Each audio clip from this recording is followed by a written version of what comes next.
Il est 13 h, bonjour à tous. Merci de votre attention. Voici les titres à la une de l'actualité ce dimanche.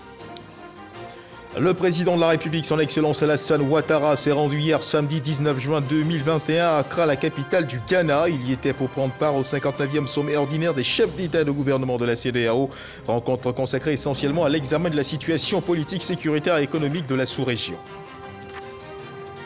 Depuis plusieurs jours, Abidjan et plusieurs villes du pays sont arrosées par de longues pluies. Nous sommes en saison pluvieuse et les risques d'inondation sont nombreux. Les prévisions météorologiques annoncent pour les prochains jours de très fortes pluies avec parfois des orages pouvant causer des inondations. Les populations invitées à éviter les zones à risque et à redoubler de vigilance.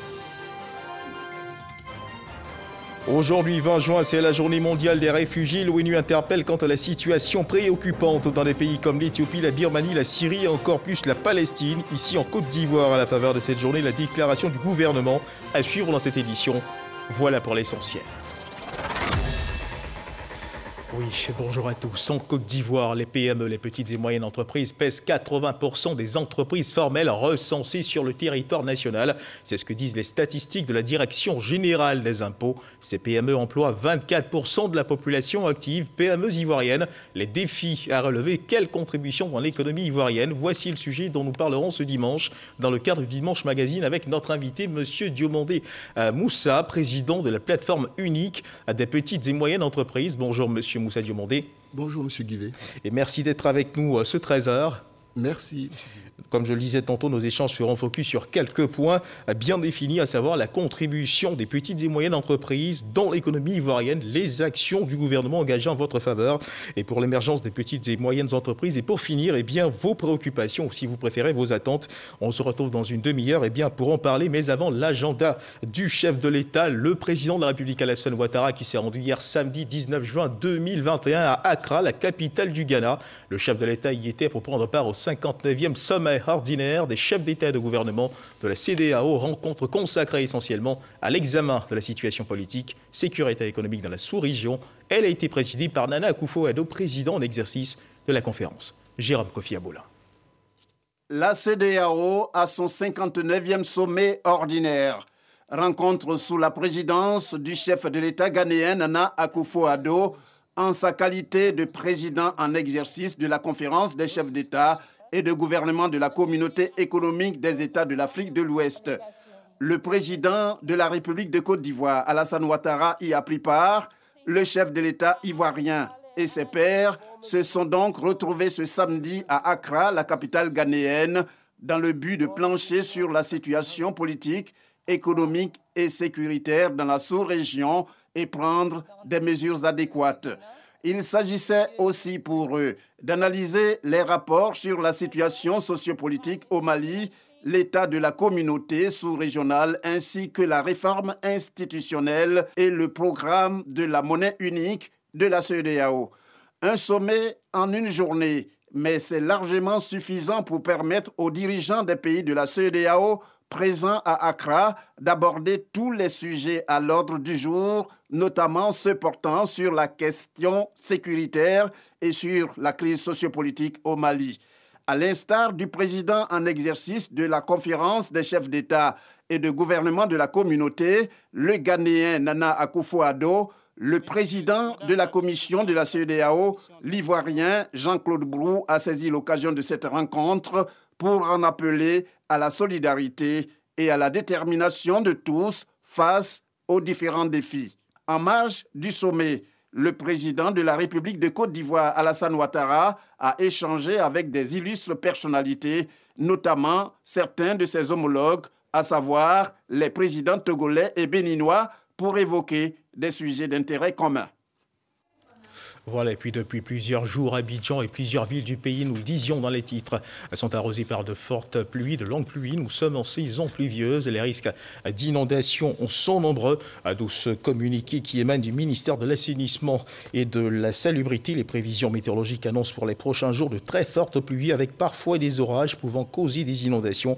À cet effet, M. Bouaké Fofana, ministre de l'Assainissement et de la Salubrité, invite les populations à éviter les zones à risque et à redoubler de vigilance. Ensemble, luttons contre les inondations. Un centre d'appel ouvert 24 heures sur 24 au numéro suivant, plus 225 27 22 50 80 50. Et justement, en rapport avec cette actualité, une alerte avait été donnée annonçant une inondation à Angré et à Château. Une de nos équipes de reportage a été déployée sur le terrain. Son constat, aucune inondation. Les riverains témoignent que les travaux en cours de réalisation ont fortement contribué à la situation. Cependant, quelques activités économiques et sociales sont perturbées.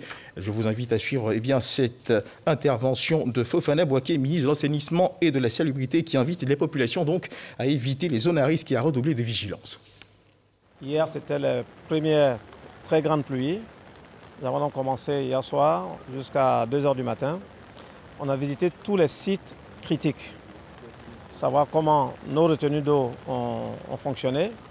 Là où il y avait des problèmes de débordement, on les a constatés hier jusqu'à pratiquement 2 h du matin à la fin des pluies. Alors, les constats, ils sont connus. On a des zones, critiques, des zones inondables et qui ont été inondées. Et la raison, c'est il y a des retenues à faire en amont de ces zones-là qui ne sont pas encore faites. Et tant qu'on n'aura pas construit ces retenues, on a ces risques d'inondation. Ce qu'on a vu du côté de la Palmeraie, zone de la rue Ministre, par exemple, nous avons dédoublé les canalisations d'un côté, ce qui fait qu'il y a une zone où le problème est réglé. Par contre, on doit reprendre des eaux sur Mitterrand.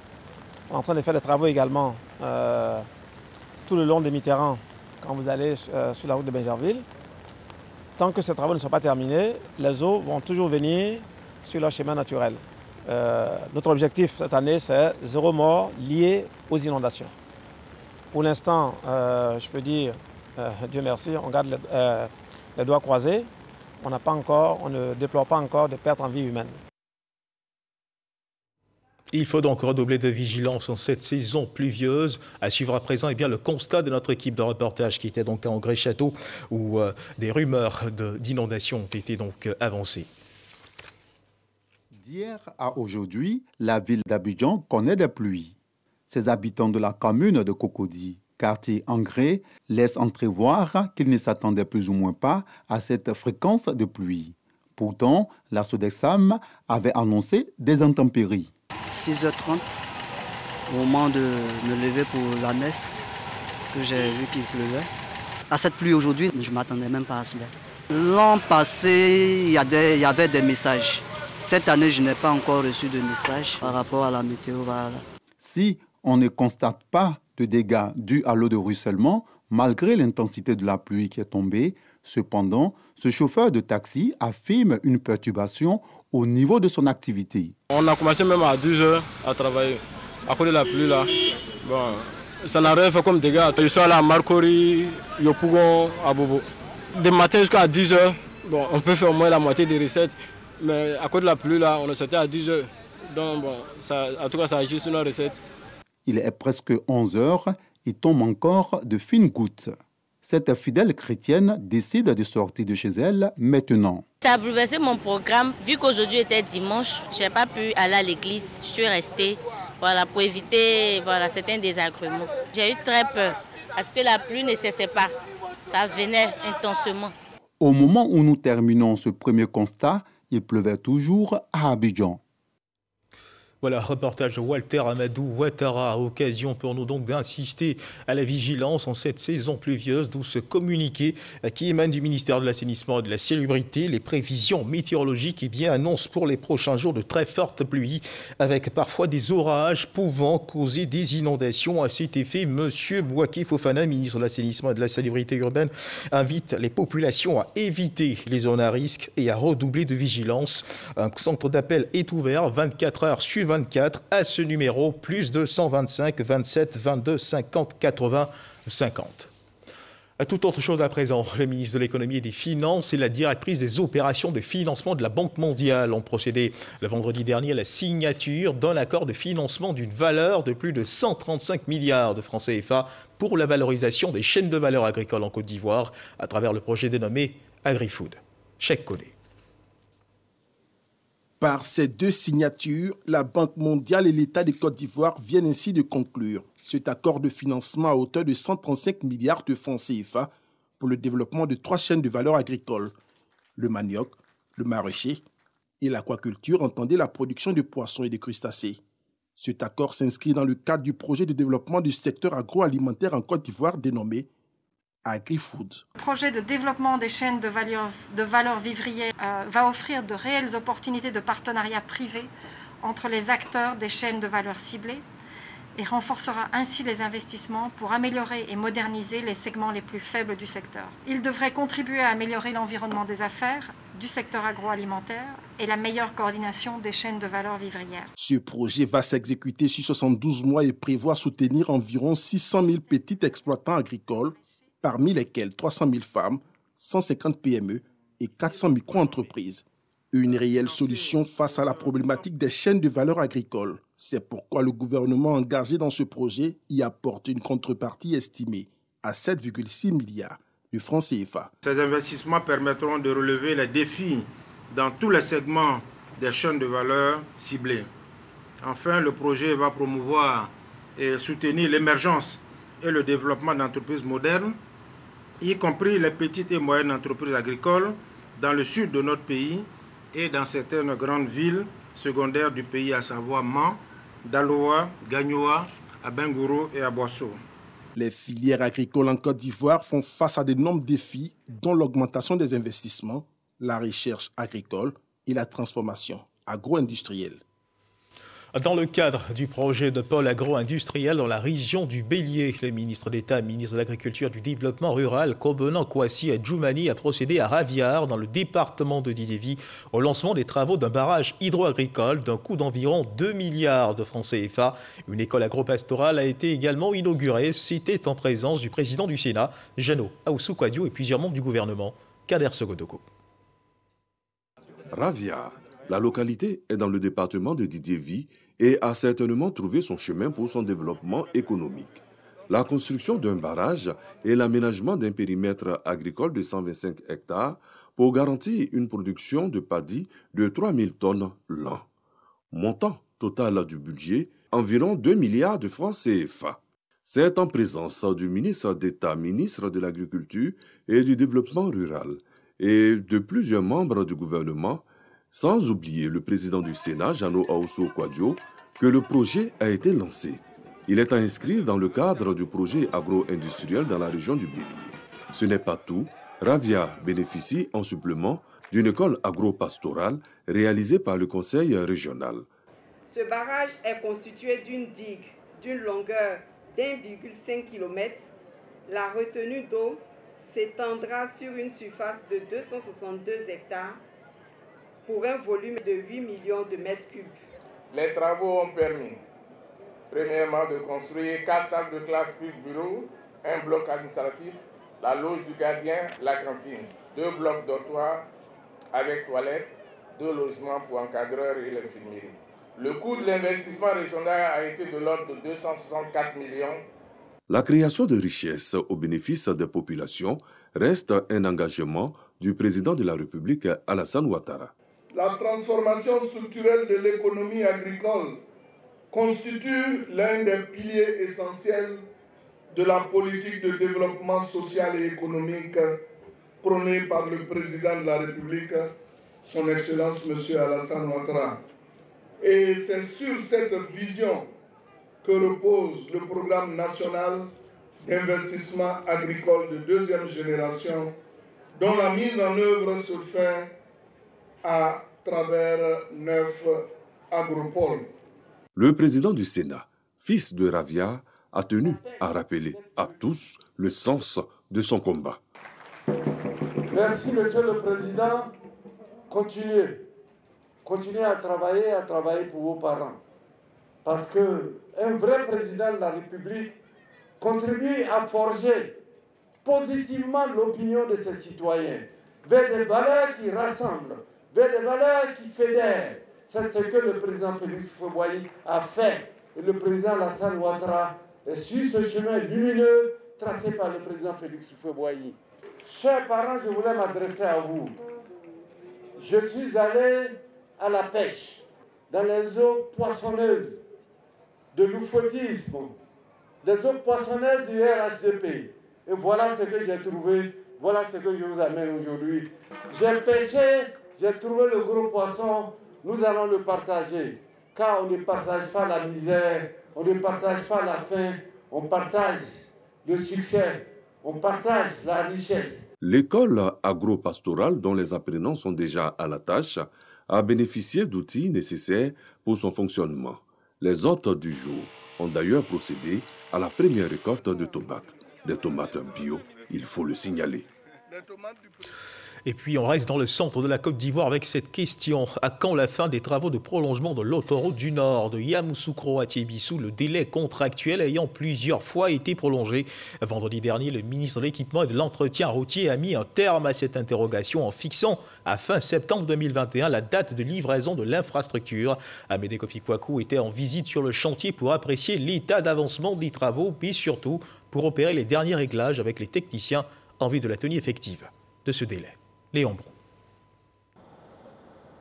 Autoroute du Nord, tronçon Tiébissou-Boaké, 96 km de route, 2 ponts, 7 échangeurs, 7 passages supérieurs, 1 passage inférieur, 8 passages piétons et 84 dallos en construction pour 36 mois depuis avril 2019. Le ministre de l'Équipement et de l'Entretien routier satisfait de l'état global d'avancement des travaux, 46% au 18 juin 2021, mais sur la qualité de ces travaux, Amédée Kouakou remarque des ratés susceptibles par endroit de favoriser des accidents de la circulation. Tant que toutes les exigences techniques qui sont dans les cahiers des charges ne sont pas respectées, nous n'allons pas réceptionner cette route parce que sur ce tronçon Tiébissou-Boaké, c'est environ 186 milliards. C'est un projet extrêmement important. Si l'État met autant d'argent, si le président de la République fait autant d'efforts, c'est pour que les Ivoiriens aient donc des routes de qualité irréprochable. Cette fermeté d'Amédée Kouakou, en raison du volume des investissements de l'État et de la Chine, au regard aussi de l'importance de l'autoroute dans les échanges entre la Côte d'Ivoire et ses voisins du Nord. Ainsi donc, la réhabilitation de la nationale A3 va se prolonger jusqu'aux frontières avec le Mali et le Burkina Faso, annonce le ministre de l'Équipement. Le président vient de réhabiliter la route qui va de Boaké jusqu'à Ouangolo-Dougou. Nous avons donc un projet avec le port sec de Fekese-Dougou, donc de réhabiliter les 30 km qui vont vers le Burkina et les 100 km qui vont vers le Mali, de sorte que le port sec de Fekese-Dougou puisse fonctionner dans de bonnes conditions. Avril 2022, délai de livraison de l'autoroute Tiébissou-Boaké. Le ministre de l'Équipement engage dans la vision du chef de l'État toutes les structures sous sa tutelle au suivi régulier des travaux, comme c'est le cas à cette visite de chantier. Voilà, l'actualité, c'est également l'inauguration de ces complexes hôteliers dans le district des Savanes, parrain de la 7e édition de la rentrée touristique de la direction régionale du tourisme et des loisirs de Korogo. Le ministre du tourisme et des loisirs, Siandou Fofana, comme vous pouvez le voir sur ces images, a procédé à l'inauguration d'un complexe hôtelier 4 étoiles à Korogo et un autre de 3 étoiles à Kouto dans la Bagoué, un projet intégré d'hébergement, de divertissement et de loisirs dans le Nord. Il avait à ses côtés pour la circonstance le ministre de la Communication, des médias de la francophonie, porte-parole du gouvernement Amadou Koulibaly et le ministre Bruno Nabagné-Koli. Nous y reviendrons dans nos prochaines éditions. Aujourd'hui, 20 juin, c'est la journée mondiale des réfugiés. Une pensée particulière à l'endroit de ces millions de personnes contraintes à l'exil à travers le monde. L'ONU interpelle quant à la situation préoccupante dans des pays comme l'Éthiopie, la Birmanie, la Syrie et encore plus la Palestine. Ici en Côte d'Ivoire, à la faveur de cette journée, la déclaration du gouvernement a été recueillie par Michel Digré. Ensemble, on se soigne, on apprend et on rayonne. À travers ce thème, le HCR invite à une synergie d'action face à la tragédie que vivent les réfugiés. Pour le gouvernement ivoirien, il s'agit d'accentuer ces initiatives à la facilitation de leur accès aux soins de santé, à l'éducation et à toutes les activités contribuant à leur épanouissement. La Côte d'Ivoire, fidèle à sa tradition d'hospitalité, accueille à ce jour 2121 réfugiés de 28 nationalités à qui elle accorde protection et assistance et qui, de ce fait, bénéficient de toutes les politiques sociales mises en place par le gouvernement. Dans le contexte de la pandémie à coronavirus, le gouvernement appelle à une prise en compte des réfugiés dans les politiques de vaccination, contre la Covid-19. L'élaboration des premiers vaccins est porteuse d'espoir. Toutefois, le monde doit veiller à ce que l'Afrique, qui accueille le plus grand nombre de réfugiés, ne soit pas oubliée en raison des conséquences humanitaires, épidémiologiques et économiques de cette crise sanitaire sur le continent. Le gouvernement ivoirien, dans le but de réaffirmer sa volonté de tenir ses engagements internationaux d'assistance et de protection de cette catégorie de population, a mené une opération de sensibilisation afin d'inciter les réfugiés à se faire vacciner depuis l'ouverture de la campagne en mars 2021. Adoptée par l'Assemblée générale de l'ONU le 4 décembre 2000, cette journée mondiale du réfugié est l'occasion de sensibiliser l'opinion à la cause des réfugiés et de saluer le courage de ces millions d'hommes, de femmes et d'enfants en quête d'asile à travers le monde. Reportage signé Michel Digré. Et puis aujourd'hui, 20 juin 2021, sans tambour et fanfare, eh bien, célébrer la fête des pères. Un clin d'œil à tous ces papas qui se sacrifient chaque jour pour le bonheur de leur famille. Bonne fête des pères à tous les papas du monde et à ceux de la Côte d'Ivoire. Et puisse Dieu vous continue de vous inspirer et vous donner les moyens de satisfaire aux exigences de vos familles. On parle toujours d'éducation. Lancé en 2019, le projet d'éducation numérique est rentré dans sa phase active. Le ministre de l'Éducation nationale et de l'alphabétisation, Mariatou Koné, a procédé au sein du lycée classique de Cocody à la mise en œuvre de la phase 1 de ce projet d'enseignement à distance via le numérique qui concerne 64 établissements secondaires répartis sur 13 villes de Côte d'Ivoire. Le reportage de Serge Colléa.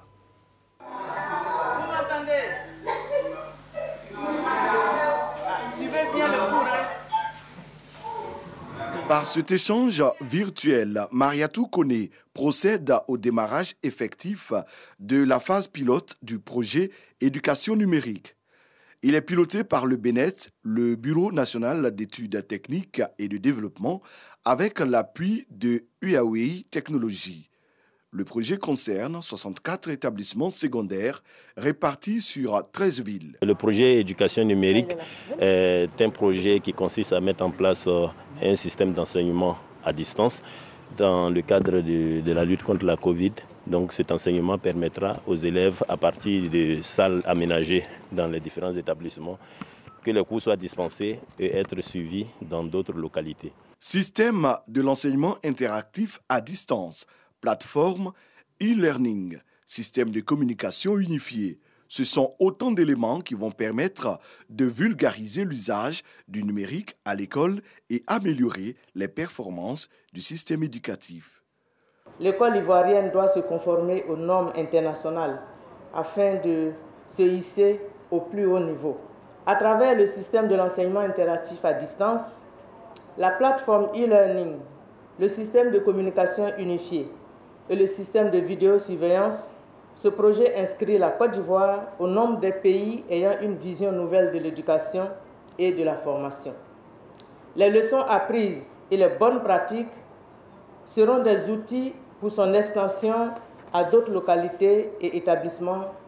Pour cette première phase du projet Éducation numérique, lancé en 2019, ce sont les villes d'Abidjan, de Grand-Bassam, de Bonois, de Dabou, de Yamoussoukro, de Boaké, de Daloa, de Korogo, de San Pedro, de Bundali, de Kolia et de Bon qui seront interconnectés. Pour redonner vie, redynamiser la formation technique et la formation professionnelle, le centre de formation professionnelle d'Afotobro dans le département de Béoumi est équipé en matériel informatique et de kits de formation. Pour les apprenants, c'est un appui technique de la direction générale de l'Institut pédagogique national de l'enseignement technique et professionnel. Le centre de formation professionnelle d'Afotobro forme en maçonnerie, menuiserie et construction métallique. Le reportage de Soro Corona. Du matériel informatique, des kits de construction métallique, de soudure et de menuiserie, dont la direction générale de l'Institut pédagogique national de l'enseignement technique et professionnel au centre de formation professionnelle d'Afotobo, route de Béoumi. Un appui technique pour améliorer la qualité de la formation des apprenants. Le directeur du centre et les acteurs du secteur de l'enseignement technique et de la formation professionnelle ont traduit leur gratitude au président de la République, Alassane Ouattara. Désormais, un ministère plein dédié à l'enseignement technique et à la formation professionnelle. Le ministère de l'enseignement technique et de la formation professionnelle a longtemps souffert de son association avec l'éducation nationale. Aujourd'hui, nous avons un ministère autonome. Tout le monde a salué l'avènement pour que le ministre de l'enseignement technique puisse réussir sa mission pour le bonheur de la formation professionnelle en Côte d'Ivoire. Cette cérémonie de remise des matériels à l'école est couplée à celle de la récompense des meilleurs élèves. L'enseignement technique et de la formation professionnelle nous permet d'être qualifiés sur le marché. Bon, ici, quand nous finissons la formation, nous pouvons travailler facilement. Le directeur du centre de formation professionnelle d'Afotobo est honoré pour le travail abattu en vue de la renaissance et de la redynamisation de l'école. Comme toutes les structures de la formation professionnelle, il y a des difficultés. Les machines coûtent cher, donc nous en appelons à l'État, nous en appelons aussi à tous les opérateurs économiques qui souhaitent nous accompagner, qu'ils viennent, nous pourrons lier des partenariats. Le centre de formation professionnelle d'Afotobo a ouvert ses portes en juillet 1999. Ce centre forme en maçonnerie, menuiserie et construction métallique. 46 apprenants ont été formés cette année scolaire. Il est le parrain de la 7e promotion de l'Université internationale de Grand Bassam. À ce titre, l'ambassadeur des États-Unis en Côte d'Ivoire était aux côtés des nouveaux diplômés de l'UIGB. À l'occasion de la cérémonie de remise de diplôme de bachelor, Richard Bell s'est félicité du partenariat entre les États-Unis et l'Université de Grand Bassam. Il a par ailleurs souhaité que les nouveaux diplômés soient de dignes représentants de l'UIGB dans la vie professionnelle. Le témoignage de Michel Digré.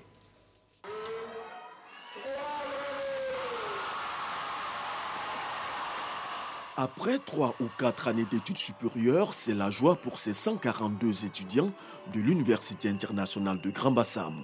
Un diplôme de bachelor en poche obtenu au prix de 1000 sacrifices tant pour les étudiants, les parents que pour le corps enseignant.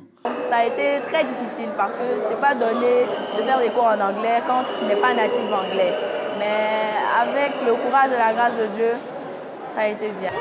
Il était en classe de première. Nous venions, on était dans le véhicule et il a dit qu'il voulait faire la diplomatie. Dès qu'il a eu le bac, il dit qu'il va à l'UIGB. Les États-Unis ont beaucoup d'avancées dans tous les domaines, aussi bien sur le plan économique que sur le plan scientifique et technologique. C'est la raison pour laquelle nous avons décidé librement de nous engager dans le système de formation supérieure américaine. Pour l'ambassadeur des États-Unis, parrain de la cérémonie, ce diplôme marque la fin d'un cycle, mais surtout le début de la vie professionnelle.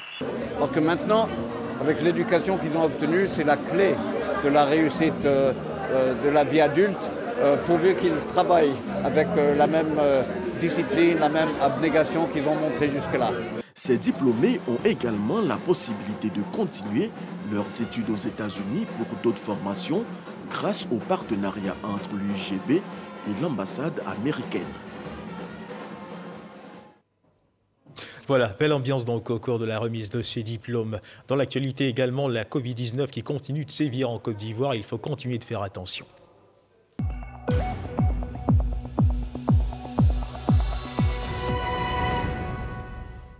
Le ministère de la Santé, de l'Hygiène publique et de la couverture maladie universelle a enregistré hier samedi 19 juin 2021 24 nouveaux cas de Covid-19 sur 2416 échantillons prélevés, soit 1% de cas positifs, 54 guéris et 0 décès. À la date donc du 19 juin 2021, la Côte d'Ivoire, notre pays, compte donc 48 031 cas confirmés, dont 47 420 personnes guéries, 307 décès et 304 cas actifs. Le nombre total d'échantillons est de 687 004. Le 18 juillet, 2519 doses de vaccins contre la Covid-19 ont été administrées, soit un total de 724 592 doses administrées.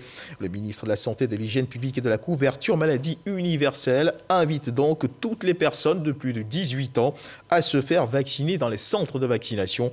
La vaccination contre la Covid-19, rappelons-le, est gratuite et volontaire. Initiée par la Fondation Kayadan, la 3e étape de la caravane de l'entrepreneur était jeudi dernier à Yamoussoukro à la rencontre des étudiants de l'ESKE, l'école supérieure de commerce et d'administration des entreprises, et des autres grandes écoles de l'INP-HB de Yamoussoukro. Objectif, susciter en eux l'esprit d'entrepreneuriat. Le reportage de Jean-Jacques Méala. Pour la troisième étape de la caravane de l'entrepreneur, 4 panélistes ont été retenus par la Fondation Keidan à l'étape de Yamoussoukro. Gilles Ataï s'est prononcé sur le rôle majeur de la bienveillance en entrepreneuriat. Didier Drogba, footballeur international, a parlé de la nécessité de savoir gérer son succès pour éviter de voir son ascension freinée. Gilles Alexandre Ndia a insisté pour sa part sur l'importance du choix du partenaire d'affaires. Ce choix est primordial pour le succès de l'entreprise en création. Ils ont déjà des amis qui sont sur le campus, avec qui ils sont tous les jours. Pourquoi ne pas commencer maintenant ? Commencer à s'unir, commencer à former cette entreprise à partir de l'école. Et je pense que l'ESCA est une école d'élite et donc ils peuvent vraiment produire en fait des entreprises d'excellence à partir d'ici. Enfin, Bruno Koné, ministre de la Construction, du Logement et de l'Urbanisme, a souligné que l'administration c'est bien, mais créer son entreprise, c'est encore mieux. Chaque année, c'est entre 200 et 300 000 personnes qui viennent sur le marché. Il est extrêmement difficile pour l'État seul de faire face. Donc nous encourageons nos jeunes à aller évidemment vers le secteur privé et surtout à aller vers l'entrepreneuriat parce que notre pays regorge d'opportunités dans tous les domaines. Et pour couronner les panélistes, Amadou Samankoua a présenté les différents secteurs d'activité où entreprendre aux étudiants. Les étudiants ont beaucoup appris de ces échanges. J'ai eu assez d'informations en ce qui concerne l'entrepreneuriat. Je pense que par l'entrepreneuriat, nous pouvons travailler à notre propre compte. Ça a été vraiment enrichissant pour moi en tant que personne parce que j'ai pu prendre des initiatives intérieurement, j'ai pu définir des priorités, des objectifs par rapport à ce que je me fixe comme objectif pour les années à venir. Initiée par la Fondation Keidan, dirigée par Alain Kouadio, la caravane de l'entrepreneur a pour objectif d'inculquer la culture entrepreneuriale aux élèves et étudiants de Côte d'Ivoire. Et on retrouve avec beaucoup de plaisir notre invité de ce dimanche magazine, M. Moussa Diomandé, président de la plateforme unique des petites et moyennes entreprises de Côte d'Ivoire. M. Moussa Diomandé, merci d'être avec nous sur ce plateau. Merci.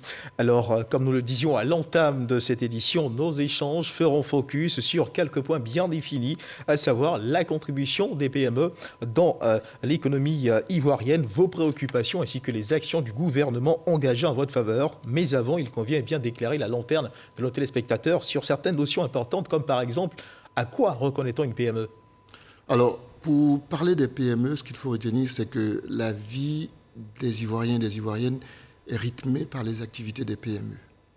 Qu'il s'agit d'effectuer un voyage à Korogo, ce sont les PME au niveau du transport.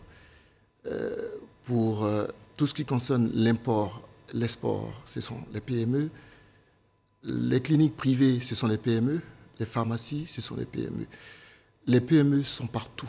Notre économie est adossée aux activités des PME. Je veux dire l'économie locale. Et nous pouvons dire également que les petites et moyennes entreprises contribuent au développement économique de la Côte d'Ivoire en ce sens que nous soutenons les ménages, nous soutenons nos familles. Et cela n'est pas négligeable. Et donc les PME sont partout. Sans les petites et moyennes entreprises, vous n'aurez pas eu d'économie locale. Et pour dire que la contribution des petites et moyennes entreprises, elle est importante, elle ne peut pas se limiter à une approche quantitative simplement, mais à une approche qualitative. La notion de PME n'est pas une notion statistique, mais c'est une notion, c'est un concept qui fait appel à la culture et qui renvoie à des activités, à des initiatives privées, et qui renvoie également à des initiatives familiales, permettent aux gens de se prendre en charge, être dans des activités qui génèrent du profit. Voilà la PME, elle est présente partout. C'est les PME qui soutiennent les ménages, c'est les PME qui soutiennent les familles. Et justement, la transition est bien trouvée. Vous venez d'ouvrir une lucarne sur la question qui allait suivre. La contribution de ces PME, comment la mesure-t-on, comment l'apprécie-t-on? Alors déjà, lorsque vous soutenez une famille, je pense qu'il faut être pratique, il faut sortir des considérations statistiques pour dire simplement que la contribution doit être mesurée par des données statistiques exclusivement, mais il faut être concret. Être concret, ça veut dire quoi? Que les PME rendent service aux populations. Quand vous avez besoin de construire votre maison, vous appelez des petites et moyennes entreprises. C'est les petites et moyennes entreprises qui construisent vos maisons. Quand vous avez besoin de vous habiller pour un mariage, c'est les artisans, c'est les spécialistes de la mode qui vous confectionnent ces habits. Donc, je dois dire que la contribution des PME à ce niveau, elle est énorme. Elle est dans la vie des Ivoiriens, partout. Voilà. Au regard de leurs contributions, sont-elles réellement valorisées? Alors, je dois dire qu'en termes de valorisation, l'État fait des efforts en ce moment pour mettre les PME au centre de beaucoup de préoccupations. Voilà. Vous savez, vous avez des décrets, vous avez des textes de loi qui essayent d'organiser l'écosystème administratif des PME. Mais ça ne suffit pas. Il faut aller peut-être beaucoup plus loin pour permettre à ces PME d'éclore dans un environnement, je veux dire, dans un environnement géographique, au niveau de notre territoire. Je parlerai des zones économiques spéciales qui vont permettre aux PME d'éclore, où on va trouver des avantages en termes de fiscalité, des avantages en termes de recherche et développement, des avantages en termes d'import-export. Voilà, il faut ces zones, il faut les multiplier. Maintenant que l'État a travaillé sur le cadrage, qu'il continue de travailler sur le cadrage des décrets, des arrêtés. Vous avez aujourd'hui le fonds de garantie des PME. Justement, nous allons y venir sur l'action de l'État en faveur des PME, mais pour rebondir sur ce que vous étiez en train de dire tout à l'heure concernant l'impact de ces PME. Selon les chiffres dont nous disposons, ces PME contribuent environ 20% de la richesse nationale, selon les informations bien sûr dont nous disposons. En Côte d'Ivoire, plus de 80% du tissu des entreprises formellement constituées sont des PME, comme vous le rappeliez à l'instant. Dans les pays plus développés, on parle de 40%. Alors pour beaucoup d'opérateurs économiques, ce grand écart est illustratif des nombreuses difficultés rencontrées, n'est-ce pas? Oui, mais ce que je vous dis, moi je me méfie des chiffres. Voilà. Les chiffres ne sont pas la réalité. La réalité, c'est ce que je vous ai dépeint tout à l'heure pour vous dire que nous sommes concrets. Les chiffres ne sont pas la réalité. Les chiffres ne sont pas la réalité, je le dis, parce que la réalité, c'est ce que nous vivons, c'est ce qui est vrai. Et ce qui est vrai, c'est que les PME soutiennent les ménages, c'est que les PME soutiennent les familles. Et ça, il ne faut pas le négliger. Quand vous avez besoin d'un plombier ou d'un menuisier, c'est les PME qui le font. La restauration rapide, c'est les PME qui innovent. Je voudrais dire que l'approche quantitative qui consiste à ramener tout ce que les PME font à un point est une façon de voir en économie. Mais l'économie, c'est quoi? C'est un ensemble d'activités que les gens réalisent, la distribution, la production, la commercialisation, c'est ça l'économie. Ou, si vous voulez, c'est également gérer quelque chose pour éviter des dépenses superflues. Donc nous, les PME, nous contribuons à cela.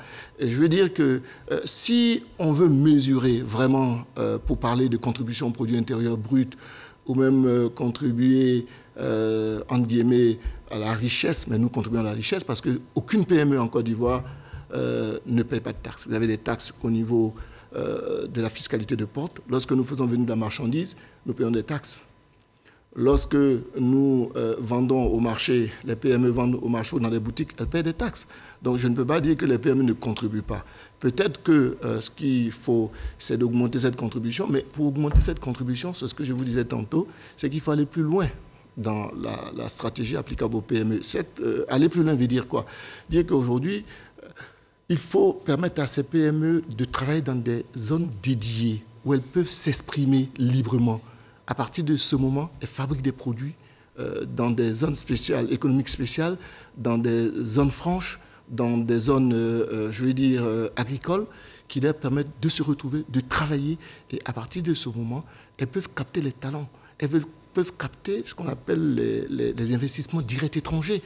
Alors vous venez ainsi donc de toucher de façon détournée aux problèmes que vous rencontrez. Est-ce que vous pourriez justement nous situer davantage sur ces problèmes que vous connaissez au quotidien? Les problèmes des petites et moyennes entreprises, elles sont de plusieurs formes. Il y a des problèmes administratifs, il y a des problèmes liés même à la fiscalité, il y a des problèmes liés à la commercialisation de leurs produits, à l'import-export.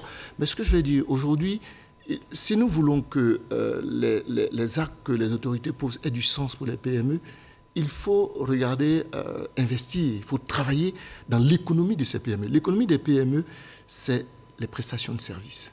Vous voyez, c'est également la fourniture des biens d'équipement, c'est l'agriculture. Alors, les préoccupations que nous avons aujourd'hui, qui peuvent avoir du sens pour les PME, c'est d'abord les problèmes de trésorerie. Les PME souffrent de problèmes de trésorerie, n'ont pas assez d'argent pour travailler. On nous demande souvent de nous retourner vers les banques. Et les banques veulent faire des affaires, sont là pour gagner de l'argent. Nous disons simplement que nous voulons que le gouvernement, le président Ouattara, légifère sur les délais de paiement. Lorsqu'on travaille avec une PME, il ne faut pas aller au-delà de 30 jours. Voilà, délai de paiement. Et nous demandons que cela soit légiféré en Côte d'Ivoire. Ça va permettre à ces PME d'avoir de la trésorerie pour travailler. Et non pas attendre 70 jours, 90 jours, 120 jours pour gagner de l'argent. Autre préoccupation, c'est que les PME aujourd'hui sont fatiguées de l'harcèlement fiscal. Vous voyez, on nous demande de payer des impôts, on nous demande de faire... Alors que nous contribuons pour nous... Mais le gouvernement a également pris certaines dispositions pour alléger justement les mesures fiscales. Bon, je ne sais pas de quelle mesure, mais moi je voulais dire simplement qu'aujourd'hui nous demandons à l'État de supprimer l'impôt minimum forfaitaire. Ce sont vos préoccupations et nous en prenons bonne note. Alors la réalité vécue... C'est pas tout, justement. Non, nous allons poursuivre. La réalité vécue par les PME sur le terrain est celle-ci. Elles se débattent au quotidien, toutes seules, fêtières ou pas, et elles le disent haut et fort. Qu'en pensez-vous ? Je pense qu'aujourd'hui, personne ne peut évoluer seul. Oui, on assiste au niveau des États à des regroupements UEMOA, CEDEAO.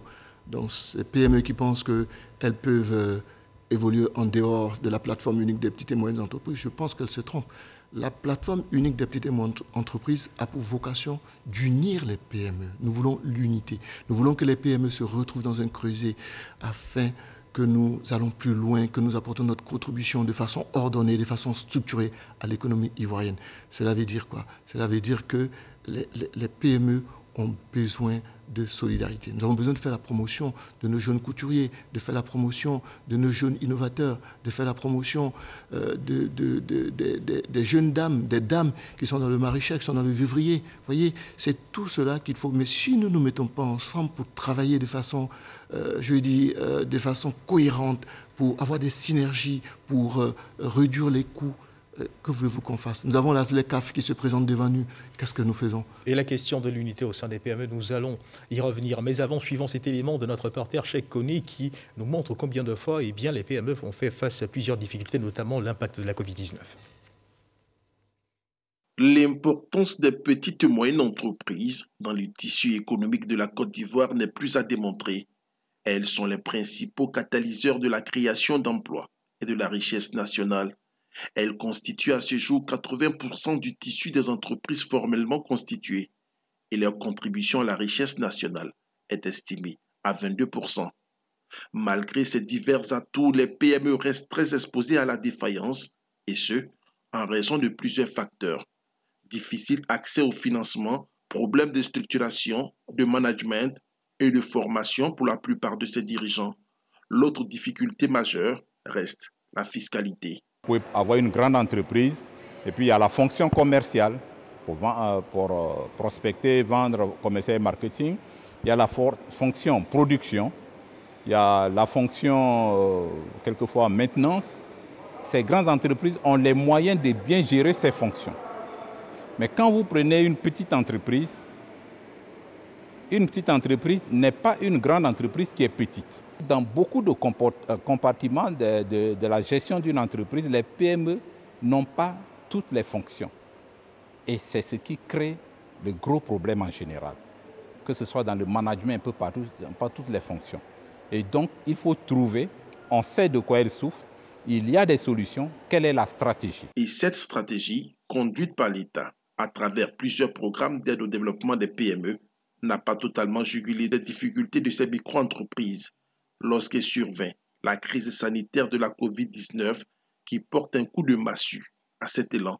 8 PME ivoiriennes sur 10 ont ressenti les effets de la crise sur leur chiffre d'affaires. 6 d'entre elles ont fermé boutique. Une situation inédite qui impose aujourd'hui aux acteurs des PME une synergie d'action pour sortir la tête de l'eau. Condition sine qua non pour survivre ou périr.